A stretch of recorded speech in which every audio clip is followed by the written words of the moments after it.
کوئی بات نہیں، ہمارے بیٹے نے ابھی جوانی کی دہلیز پر قدم رکھا ہے، کچھ اور وقت گزرے گا تو سدھر جائے گا، شادی ہو جائے گی تو خود بخود اچھے اخلاق کا مالک اور ماں باپ کا مطیع و فرما بردار بن جائے گا۔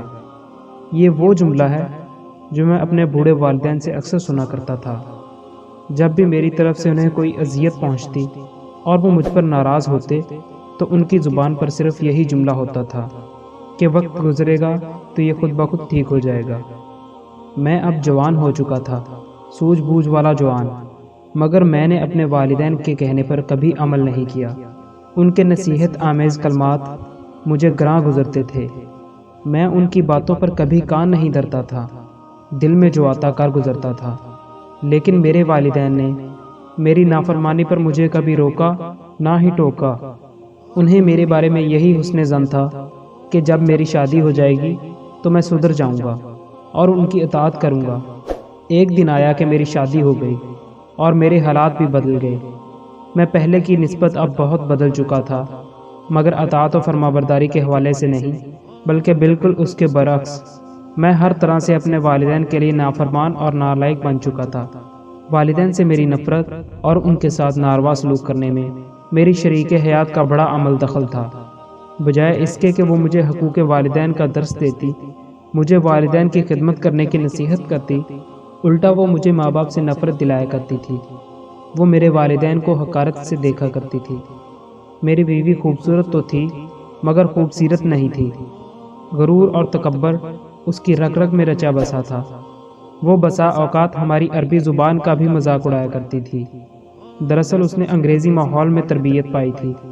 وہ انگلش میں بات کرنے اور لوگوں کے سامنے انگلش بگاڑنے میں لذت محسوس کرتی تھی۔ انگریزی اسٹائل اسے جنون کی حد تک پسند تھا۔ میں اپنے ماں باپ کے بارے میں اس کے حقارت آمیز جملے بارہا سنتا رہتا اور نظر انداز کر دیتا تھا۔ اب جب کہ وہ میری زندگی سے دور جا چکی ہے، مجھے احساس ہوتا ہے کہ اس نے میرے والدین کو کس کس انداز میں تکلیف دی تھی اور ان کے جذبات کو کیسے کیسے نازیبہ الفاظ سے ٹھیس پہنچائی تھی۔ جب کبھی اس کی سہیلیاں اس سے ملنے کے لیے گھر آتی تو وہ ان کے پاس بیٹھ کر اشارہ کنائیوں میں میرے والدین کا مذاق اڑاتی اور ان کی طرف حقارت آمیز نگاہوں سے اشارے کرتی تھی۔ لیکن میرے والدین کا عالی ظرف اور بڑا پن دیکھیں کہ وہ بہو کے اشارے سمجھنے کے باوجود کبھی اس کا جواب نہیں دیتے تھے۔ میں یہ اعتراف کرتا ہوں کہ میں نے خود ہی اپنی بیوی کو سر پر چڑھا رکھا تھا۔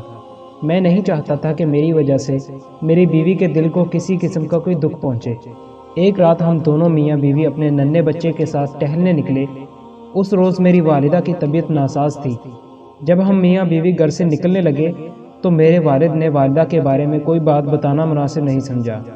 انہیں معلوم تھا کہ میں ان کی باتیں سننے کو تیار نہیں ہوں گا۔ رات گئے ہم میاں بیوی واپس گھر پہنچے۔ میں نے دیکھا کہ والد صاحب گھر میں تنہا ہیں، ان کے ساتھ امی جان نہیں ہیں۔ میرے والد کا چہرہ اداس تھا، دور ہی سے دیکھ کر لگتا تھا کہ وہ بہت ہی غمگین ہیں۔ میں نے بادرِ نخواستہ ان سے پوچھا، کیا بات ہے کہ آج آپ گھر میں اکیلے ہیں؟ والد صاحب کہنے لگے، بات یہ ہے کہ جب تم میاں بیوی گھر سے باہر جا رہے تھے اس وقت تمہاری ماں کی طبیعت بہت خراب تھی۔ اس کے پیٹ میں درد ہو رہا تھا۔ درد کی شدت سے وہ بہت بے چین تھی۔ اس کی پریشانی اور درد جب حد سے زیادہ بڑھ گیا تو میں نے پڑوسی کے دروازے پر دستک دی تاکہ کسی طرح تمہاری ماں کو ہسپتال پہنچایا جا سکے۔ پڑوسی کے تعاون سے میں نے اسے ہسپتال میں داخل کرا دیا ہے۔ ڈاکٹروں نے مجھے بتایا کہ مریضہ کی حالت ابھی خطرے میں ہے، اس لیے اسے خاص نگہداشت کے کمرے میں رکھا گیا ہے۔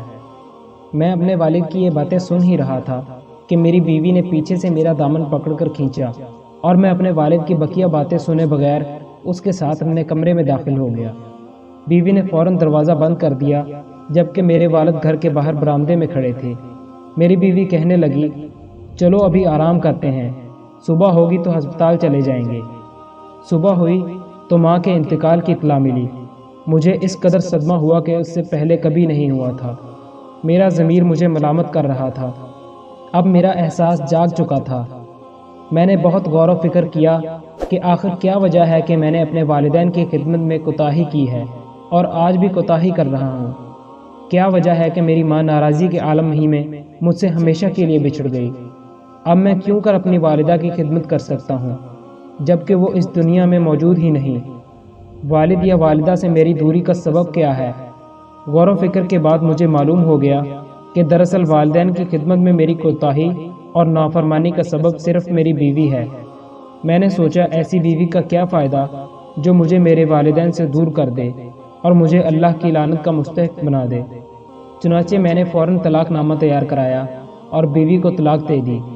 الحمدللہ آج میں اپنے اکلوتے بیٹے کے ساتھ اپنے والد کے سائے میں رہ رہا ہوں۔ میں اپنے والد کی زیادہ سے زیادہ خدمت کرنے کی کوشش کرتا ہوں۔ میں نے ماضی میں اپنے والدین کی خدمت میں جو کوتاہی کی تھی اس کی تلافی کرنے کی کوشش بھی کر رہا ہوں۔ میں ہر وقت اللہ تعالیٰ سے دعا کرتا ہوں کہ اے اللہ میری والدہ پر رحمتوں کی بارش برسا اور مجھ سے اپنی والدہ کے سلسلے میں جو کوتاہی ہو چکی ہے اسے معاف فرما۔ میں اپنے کرتوت پر بے حد شرمندہ ہوں اور بے حد پریشان ہوں، لیکن کیا میری ندامت میری ماں کو اس دنیا میں واپس لا سکتی ہے تاکہ میں اپنی غلطی کی معافی مانگ کر اپنی اصلاح کر سکوں یا اس کی خدمت کر کے اپنی کوتاہی کا ازالہ کر سکوں؟